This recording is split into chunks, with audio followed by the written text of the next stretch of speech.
the at-home edition of Heather's Weatherwise is back this week, and so is the snow. We haven't really talked about lake effect yet this season because up until this point, we hadn't really had much. But I'm going to let you in on one of my little forecasting tips using one of these and one of these.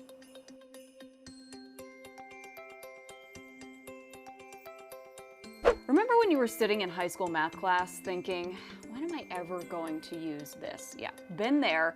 Don't tell your math teacher, but I'm about to show you how circular geometry actually plays a pretty big role in lake effect snow forecasting. Don't worry, we're not going to do any crazy calculations. All you need to know is that a circle has 360 degrees in total, and in the case of cardinal directions, north is at 0 degrees, east is at 90 degrees, south is at 180 degrees, and west is at 270 degrees. Now we can talk about weather applications. When I'm looking at forecasting data for lake effect snow, I'm looking at a couple of things, but the biggest is wind, more specifically wind direction. Our models don't provide readouts that say northwest or east. Instead, the wind is reported in degrees, and it looks like this. The wind direction is right here. In this case, the model was predicting winds coming from 260 degrees on Tuesday. If I were to draw that on this circle for you, that would be coming from approximately this direction, which is a pretty good setup for lake effect snow when it comes to the South Towns and maybe even South Buffalo. But that's if and only if things like temperature, wind shear, and other factors are all coming into play too. Remember, the wind direction is ultimately what determines where bands of lake effect snow will focus the most. Here's where things start to get a little bit tricky. It can be really tough to pinpoint the exact wind direction, especially for more than a day or two out from when we're expecting lake effect snow.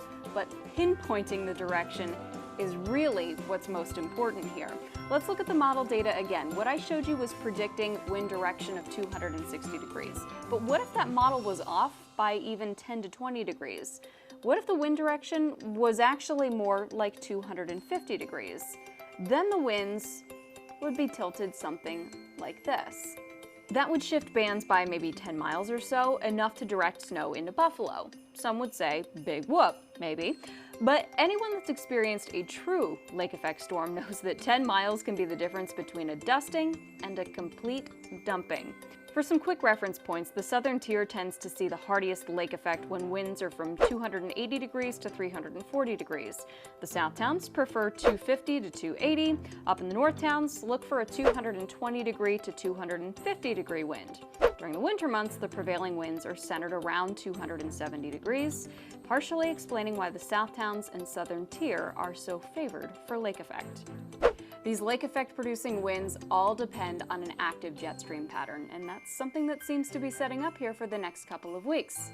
That's it for this week's Heather's Weatherwise. I'll see you next week with a new topic, but until then, remember, it's good to be a geek.